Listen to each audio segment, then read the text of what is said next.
이번 에피소드에서는 시간의 깊은 곳으로 거슬러 올라가 지난 2억 5천만 년 동안 지구 표면에서 일어난 가장 거대한 화산 폭발들을 생생하게 다시 체험해 보겠습니다. 현대에 알려진 어떤 화산 폭발과도 비교할 수 없을 정도로 오랜 시간, 거대한 규모, 엄청난 폭력성을 지닌 격변적인 화산 폭발들이 있었으며, 화면에는 이러한 폭발들이 시간의 흐름에 따라 정확히 어디에서 일어났는지 표시되고 있습니다. 물론 이러한 화산 폭발이 일어난 이후로 세상은 크게 변했고 그 과정에서 일부 흔적들은 사라졌습니다. 하지만 수천만 년에 걸친 침식조차도 그 흔적을 완전히 지우지는 못했습니다. 그래서 이 거대한 분출로 뿜어져 나온 용암층이 오늘날에도 여전히 지구 표면의 상당 부분을 덮고 있습니다. 지구의 육지 중 약 10%는 기이한 지형으로 이루어져 있는데, 이곳에서는 끝없이 펼쳐진 용암층과 거대한 침들이 쌓여 있는 모습을 볼 수 있습니다. 우리는 이러한 지형을 트랩이라고 부릅니다. 여러분이 지구 지도에서 볼 수 있는 모든 붉은색 지역은 때로는 수킬로미터에 달하는 두께의 굳은 용암으로 이루어져 있습니다. 하지만 이 풍경의 기이함만으로는 화산 활동의 엄청난 규모를 다 설명할 수 없습니다. 왜냐하면 다시 한번 강조해야 할 점이 있는데, 오늘 우리가 이야기할 모든 분화는 현대 그에 상응하는 사례가 전혀 없기 때문입니다. 그 엄청난 위력을 조금이나마 실감하기 위해서는 대조를 통해 접근할 수 있습니다. 여기 보시는 사진은 라키 화산이 만들어낸 풍경입니다. 라키 화산 분화는 18세기 말 8개월 동안 아이슬란드 남부를 초토화시켰으며 지난 수천 년 동안 지구에서 발생한 가장 격렬한 분화 중 하나입니다. 이 분화로 인해 아이슬란드 인구의 20%가 사망했고 몇 년 동안 전 세계 평균 기온이 하락했습니다. 화산은 15입방킬로미터의 용암을 분출했습니다. 이제 이번 에피소드에서 우리가 살펴볼 모든 분화들은 수십만, 때로는 수백만 입방킬로미터의 용암을 분출했다는 점을 생각해 보십시오. 이 화산 활동이 그렇게 엄청났던 이유는 그 성격 자체가 완전히 달랐기 때문입니다. 이러한 트랩 지형을 형성한 마그마의 분출은 지구 깊은 곳에서 솟아오르는 멘틀 플룸의 결과입니다. 이 멘틀 플룸은 엄청난 힘을 가지고 있습니다. 지각을 약화시켜 수백 킬로미터에 걸쳐 균열이 생기게 만들었습니다. 이러한 열린 상처 부위에서는 지구 깊은 곳에 갇혀있던 에너지가 균열을 따라 지표면까지 올라오고 엄청난 양의 마그마가 플룸이 만든 반침대를 따라 분출하게 됩니다. 극도로 유동적인 용암이 공기 중으로 분출되어 실제로 화산을 형성하지 않고도 한 나라 전체에 해당하는 넓은 지역에 걸쳐 거대한 용암 분수망을 만들어냅니다. 그리고 이처럼 수십만 년에 걸쳐 간헐적으로 분출하는 고대의 대규모 분화는 대륙의 갈라진 표면과 때로는 해저까지도 수킬로미터 두께의 용암으로 뒤덮게 됩니다. 이제 본격적으로 여행을 시작해 보겠습니다. 첫 번째로 다룰 분화는 말 그대로 엄청난 규모를 자랑하며 시베리아 트랩을 탄생시킨 분화입니다. 오늘날 이 지역에는 약 200만 제곱킬로미터, 즉 프랑스의 3배에 달하는 광대한 면적이 수백 미터 두께의 용암으로 뒤덮여 있습니다. 하지만 지표에 드러난 부분은 원래 구조의 일부에 불과하며 실제로는 그보다 두세 배 더 넓은 규모였습니다. 이 구조의 상당 부분은 이후에 쌓인 퇴적물과 침식에 의해 깎여 나갔거나 대륙지가 깊은 곳에 갇혀 남아 있습니다. 그곳에는 거대한 지하화산 구조물이 존재합니다. 이 탭을 형성한 분화는 페름기 말기에 일어났습니다. 그 당시 지구는 초대륙이 지배하고 있었습니다. 그 초대륙은 판게아였고 행성 깊은 곳에서 올라온 멘틀 플룸이 북반구에서 지각을 뚫고 올라왔을 때였습니다. 약 400만 년 동안 이 지역에서는 수백 킬로미터에 걸쳐 간헐적으로 균열이 생기며 유동성 있는 용암이 흘러나와 끝없이 펼쳐진 용암층을 형성하고 잠시 동안 풍경을 용암의 바다로 바꿔놓았습니다. 그러다 균열이 막히고 다시 다른 약한 지점에서 새로운 균열이 열리곤 했습니다. 강한 활동이 수십만 년 동안 집중적으로 일어났던 시기가 있었던 것으로 추정됩니다. 열린 단층에서 분출된 마그마의 양은 현재 지구상에서 활동 중인 모든 화산이 1년 동안 평균적으로 분출하는 양보다 수십 배나 많았을 수 있습니다. 그 후 점차적으로 대륙을 뚫고 올라온 멘틀 플룸이 이동하고 약해지면서 400만 년에 걸친 화산 활동 끝에 그 지옥 같은 시기가 막을 내렸습니다. 이러한 분화가 끝났을 때, 즉 지금으로부터 2억 4,800만 년 전, 유럽과 맞먹는 넓이의 땅이 거의 1km 두께의 용암으로 뒤덮였고 지구는 생명력을 잃고 질식한 상태로 남겨졌습니다. 왜냐하면 지표면에서의 분화와 유기물이 풍부한 퇴적층을 통과하는 용암의 심부 순환이 독성 화학물질과 온실가스를 대량으로 방출했기 때문입니다. 막대한 양의 이산화탄소와 메탄이 대기 중에 방출되면서 전 세계 평균 기온이 몇 도나 상승했습니다. 한편으로는 바다에 녹아있는 산소 농도가 급격히 감소하고 산성비가 토양을 씻어내며 오염시켜 그 결과 전 지구적인 생물학적 붕괴가 일어났습니다. 결국 시베리아 트랩을 일으킨 화산 분출은 몇몇 지역에 수킬로미터에 달하는 두꺼운 현무암 대지를 형성했을 뿐만 아니라 지구 역사상 가장 큰 대멸종의 원인이 되었습니다. 이 과정에서 해양 생물종의 96%와 육상 생물종의 70%가 사라진 것으로 추정됩니다. 약 5천만 년이 지난 후 수천 킬로미터 떨어진 곳에서 또 다른 대륙 규모의 거대한 화산 활동이 시작됩니다. 지구의 나이를 고려하면 비교적 짧은 시간인 100만 년도 채 되지 않아 판게아 내부의 500만에서 600만 평방 킬로미터가 수백 미터 두께의 용암으로 뒤덮입니다. 약 2억 100만 년 전 트라이아스기 말에 발생한 이 엄청난 화산 분출은 초대륙 중심부에서 새로운 바다를 열려고 했던 멘틀 플룸의 상승과 관련이 있습니다. 거대한 현무암 마그마가 지표로 올라오려는 엄청난 확장력에 의해 판게아의 지각은 버티려 하지만 결국 수천 킬로미터에 걸쳐 갈라지게 됩니다. 이 초기 리프트를 따라 뜨거운 마그마의 일부가 갈라진 틈을 통해 지표까지 올라와 매우 유동적인 현무암 용암을 분출하며 지형을 메웁니다. 한편 지하 깊은 곳에서는 지각 속으로 스며든 관입성 용암이 유기물이 풍부한 퇴적물을 가열하여 깊은 암석을 거대한 온실가스 증류소로 바꿉니다. 이처럼 이러한 강렬한 화산 활동은 생태계를 약화시키고 기후를 교란하며 바다를 산성화시키는 데 기여하게 됩니다. 그리고 이렇게 해서 생물권의 급격한 재편이 이루어질 수 있는 길이 열리게 됩니다. 지구상의 해양 생물종의 약 20%와 많은 대형 육상 척추동물들이 사라지게 만들었습니다. 결국 판게아 대륙은 어떻게든 버텨내고 바다가 열리는 일은 실패로 끝납니다. 하지만 화산 활동이 멈춘 뒤에도 약해진 지각이 남아있게 되고 수천만 년이 지난 후 이로 인해 대서양이 탄생하는 데 도움이 됩니다. 시간이 지나면서 이 거대한 현무암 배지의 조각들은 판구조 운동에 의해 흩어지게 됩니다. 그래서 오늘날에는 대서양 양쪽과 세계의 다른 대륙 표면에서 층층이 쌓인 트랩 지형을 볼 수 있습니다. 이것들은 거의 연속적으로 일어났던 엄청난 화산 활동의 조각난 흔적으로 대륙을 분열시킬 뻔했던 사건의 유산입니다. 이제 1억 8,300만 년 전 쥐라기 초기 시대로 돌아가서 카르페라르의 분출을 살펴보겠습니다. 이 분출은 판게아 남부를 갈라놓기 시작했습니다. 대륙이 새로운 바다가 열리는 시도를 견뎌낸 지 약 2천만 년 후의 일입니다. 곤도와나라고 불리는 이 지구의 지역은 대륙을 뒤흔드는 거대한 지각 변동의 힘에 의해 점차 분열되기 시작합니다. 그리고 새로운 마그마가 지각의 이 새로운 약점지대를 이용해 지표면까지 도달하게 됩니다. 불과 50만 년 만에 약 250만 입방킬로미터에 달하는 용암이 서쪽에서 동쪽으로 6,000km가 넘는 길이로 뻗은 두 개의 거대한 균열을 통해 분출됩니다. 이 용암류의 분출량은 현재 존재하는 모든 화산을 훨씬 능가하며 극단적인 펄스가 연이어 일어나면서 300만 평방킬로미터에 달하는 지형을 평탄하게 만들고 메우게 됩니다.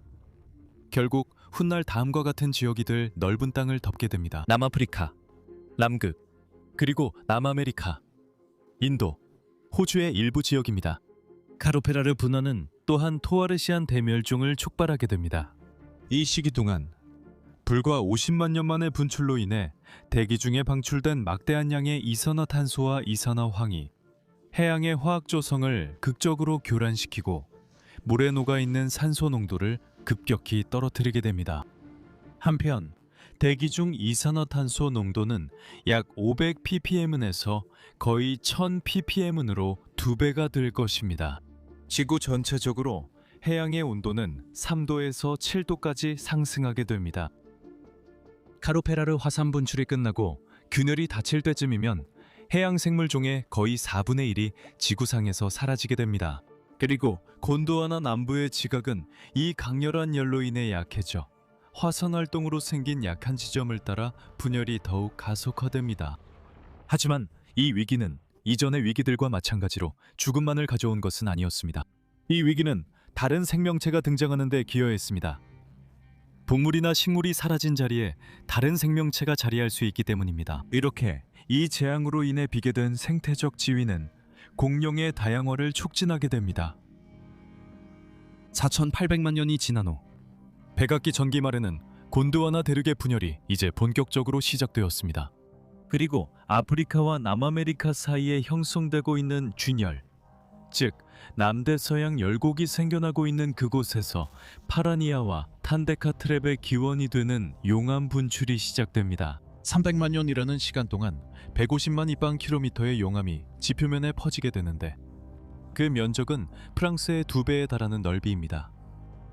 오늘날에도 대서양 양쪽, 즉 브라질 남부와 나미비아 북서부에서 같은 화산 대재앙 때 생성된 동일한 암석을 발견할 수 있습니다. 이 용암 분출 이야기는 짧게 하겠습니다.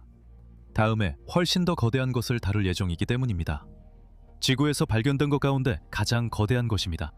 이상하게도 이것은 공기 중이 아니라 바다 표면 아래, 파도 아래에서 일어났습니다. 오늘날 뉴기니 북동쪽에는 온통자바 해저구원이란 거대한 해저 화산 괴물이 자리 잡고 있습니다. 이곳은 지난 6억 년 동안 지구 표면의 흔적을 남긴 부피면에서 가장 거대한 화산 폭발의 흔적입니다. 온통자바 고원은 1억 2천만 년 전 백악기 초기에 서태평양에서 솟아올랐습니다. 엄청나게 강력한 멘틀 플룸이 해양 지각을 뚫고 지나가면서 4천만 입방킬로미터의 마그마를 바닷속에 쏟아부었습니다. 이것은 정말 어마어마한 양으로 이미 엄청난 규모였던 시베리아 트랩 화산 분출 때 분출된 양의 거의 10배에 달합니다. 이렇게 엄청난 양의 용암을 분출하려면 라키 화산 분출이 내뿜었던 마그마와 맞먹는 양을 거의 300만 년 동안 쉬지 않고 계속 쏟아내야 했습니다. 처음에 온통자바 해저구원은 아마도 알래스카만큼이나 광활했을 것입니다.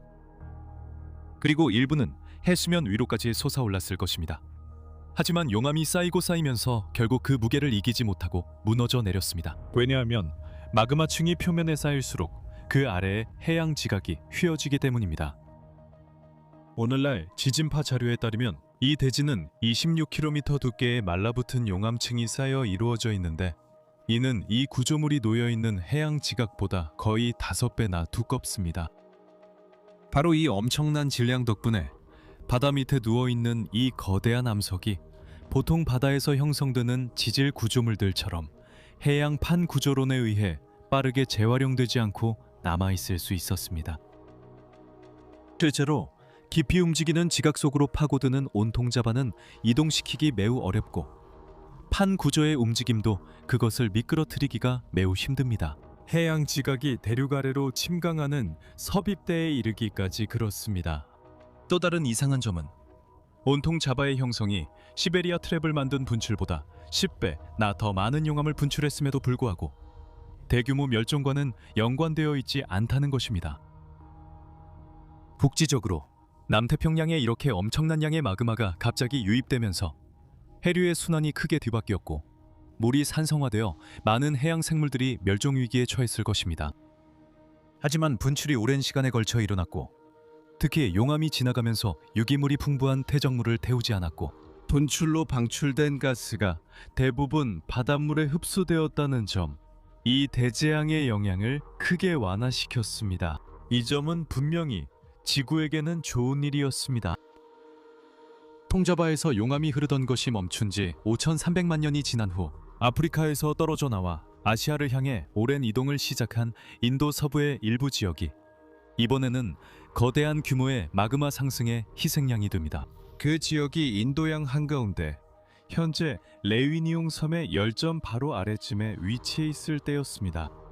그리고 불과 200만 년 만에 미래의 아대륙에서 150만 입방킬로미터에 달하는 용암이 분출되었습니다.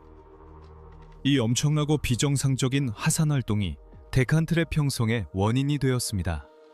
이 현무암 대지는 곳에 따라 수킬로미터에 달하는 두께를 자랑하며 오늘날 인도 서부 지역 약 50만 평방킬로미터를 뒤덮고 있습니다. 하지만 이 이미 인상적인 규모조차도 착각을 불러일으킬 수 있습니다.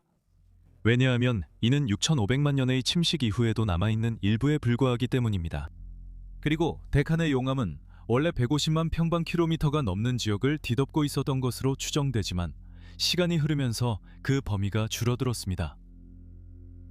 이렇게 층층이 쌓인 용암 지형을 만든 화산 분출의 절정기는 칙술루브 운석이 지구 반대편에서 충돌한 시기와 거의 일치하는 짧은 시간대에 있었습니다. 이 충돌은 백악기의 절대적인 지배자였던 공룡들의 시대를 끝내게 했는데 이 공룡들의 지배는 이미 데칸의 엄청난 화산 분출로 인해 약화된 상태였습니다. 그리고 6,500만 년 전 마그마의 공급원이 약해졌습니다. 그리고 인도가 북쪽으로 계속 이동하는 동안 열점의 활동은 줄어든 상태로 계속되었고 그 후 수백만 년에 걸쳐 마스카렌, 로드리게스, 모리셔스 그리고 라 레위니용이 탄생하게 되었습니다. 용암이 인도를 뒤덮는 것이 멈춘 지 겨우 500만 년이 지난 후였습니다. 지구 반대편에서는 마그마 용기가 초대륙인 유라시아의 분열과 북대서양의 점진적인 개방으로 인해 약해진 지각을 이용하고 있었습니다. 이 마그마 거품은 그린란드 남부에서 스코틀랜드 그리고 스칸디나비아 북부까지 이어지는 수천 킬로미터에 달하는 거대한 균열지대를 만들어냈습니다. 그리고 그 균열을 통해 거대한 용암의 흐름이 쏟아져 나왔습니다. 이 용암은 약 500만 년에 걸쳐 간헐적으로 분출되었고 수백 킬로미터에 이르는 현무암 대지를 형성했으며 그 두께도 수백 미터에 달했습니다. 이렇게 오래전에 쌓인 현무암 지층의 일부는 오늘날 스코틀랜드 서부의 일부 지역에서 지표면에 드러나 있습니다. 여기서도 온통 자바와 마찬가지로 대부분의 용암이 바다 밑으로 흘러들어갔기 때문에 그 분출이 미친 영향은 줄어들게 됩니다. 이 지역에서 트랩을 형성한 화산 분출은 꽤 독특한 특징을 가지고 있습니다. 왜냐하면 대부분의 경우 깊은 멘틀 플룸의 상승과 관련된 분출들은 비교적 짧은 시간에 격렬하게 일어나는 반면 몇백만 년, 길어야 그 정도만 지속되고 다시 줄어드는데 이곳에서는 마그마의 상승이 완전히 멈춘 적이 없습니다. 활동이 가장 활발했던 시기가 지난 수천만 년 동안 대량의 용암이 계속해서 거의 같은 장소에서 솟아올랐고 결국 아이슬란드가 형성되었습니다. 사실 오늘날 섬 아래에 위치한 이 열점은 지구상에서 가장 활발한 곳 중 하나로 약 6천만 년 전에 시작된 용암 상승으로 열린 균열에서 유래한 것으로 여겨집니다. 이 균열은 완전히 닫히지 않았고 줄어든 상태로 계속 작동해왔던 것입니다. 사실 오늘날에도 멘틀 마그마가 상승했던 후 완전히 활동을 멈추지 않은 또 다른 지역이 지구상에 존재합니다. 이 지역은 아프리카의 뿔에 위치해 있습니다. 그곳 아비시니아 고원에서는 인상적인 에티오피아 트랩을 볼 수 있습니다. 이 굳은 용암류는 어떤 곳에서는 2,500m 두께까지 쌓여 있는데 약 3천만 년 전에 사우디아라비아가 아프리카에서 분리되기 시작할 때 형성되었습니다. 50만 년 동안 불규칙하고 반복적인 분화가 일어나면서 50만 입방킬로미터의 현무암 용암이 풍경을 뒤덮었습니다. 에티오피아 트랩을 형성한 각 주요 용암 분출 단계는 현재 지구상에서 활동 중인 모든 화산이 수천 년 동안 분출하는 것과 맞먹는 양의 용암을 뿜어낼 수 있었습니다. 이 용암 분출 위치는 결코 우연이 아닙니다.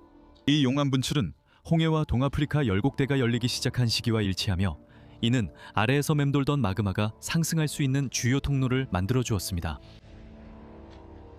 에티오피아 트랩이 형성된 지 3천만 년이 지난 지금도 이 지역은 지구상에서 가장 지질학적으로 활발한 곳 중 하나이며 화산 활동은 이곳에서 미래의 바다를 천천히 만들어가고 있습니다. 아파르 함물지대에서는 아프리카판, 소말리아판, 아라비아판이 서로 갈라지고 있습니다. 얇아진 대륙 지각은 전형적인 화산들이 형성되어 동아프리카의 약한 지대들을 따라 일렬로 늘어서게 만들었습니다. 우리에게 다행인 것은 우리가 방금 살펴본 것과 같은 마그마 분출은 지구 역사 전체로 보면 비교적 드물게 일어나며 평균적으로 1000만 년에서 2000만 년에 한 번꼴로 발생한다는 점입니다. 가장 최근에 발생한 것은 미국 북서부의 컬럼비아 현무암 대지를 형성한 것으로 약 1700만 년 전에 시작되어 600만 년 전에 끝났습니다. 이러한 분출로 인해 약 20만 평방킬로미터에 걸쳐 용암이 쌓였지만 이때 분출된 용암의 양은 데칸 트랩에서 분출된 양의 10분의 1에 불과합니다. 하지만 이 분출들은 현대 화산 분출과 비교할 수 없을 만큼 규모가 컸습니다. 이러한 지형을 만든 마그마 분출이 최고조에 달했을 때는 라키 분출량의 수십 배에 달하는 용암이 한 번에 쏟아져 나올 수 있었습니다. 동시에 수백 킬로미터에 걸쳐 주변을 용암으로 뒤덮었습니다. 이 시스템이 600만 년 전에 멈춘 이후로 지구 표면에서는 더 이상 대규모 용암 분출이 일어나지 않았습니다. 하지만 우리 지구는 앞으로도 이런 종류의 사건을 반드시 다시 겪게 될 것입니다. 현재로서는 다음 대규모 분출이 정확히 어디에서 일어날지 예측하는 것은 불가능합니다. 하지만 세계의 일부 지역에서는 à la surface amincie. 약화된 지역이 다른 곳보다 더 큰 위협을 받고 있다는 것을 알고 있습니다. 수백만 년을 산다고 생각하고 인생의 목표가 수직으로 솟아오르는 것을 피하는 것이라면 깊은 곳에서 마그마 거품이 올라오는 것을 피하는 것이겠죠. 그렇다면 아이슬란드나 아프리카의 뿔 지역에 부동산 투자를 하지 않는 것이 좋습니다. 이 지역들은 언젠가 용암에 잠길 가능성이 가장 높은 곳들 중 하나이기 때문입니다. 여기에서 우리 행성의 과거에 있었던 놀라운 통경들을 다룬 다른 영상들을 볼 수 있는 재생 목록을 찾을 수 있습니다. 그리고 저기에는 운석이 떨어진 지역들을 다룬 에피소드가 있습니다. 시간이 되신다면 좋아하는 화산 분화가 무엇인지 궁금합니다.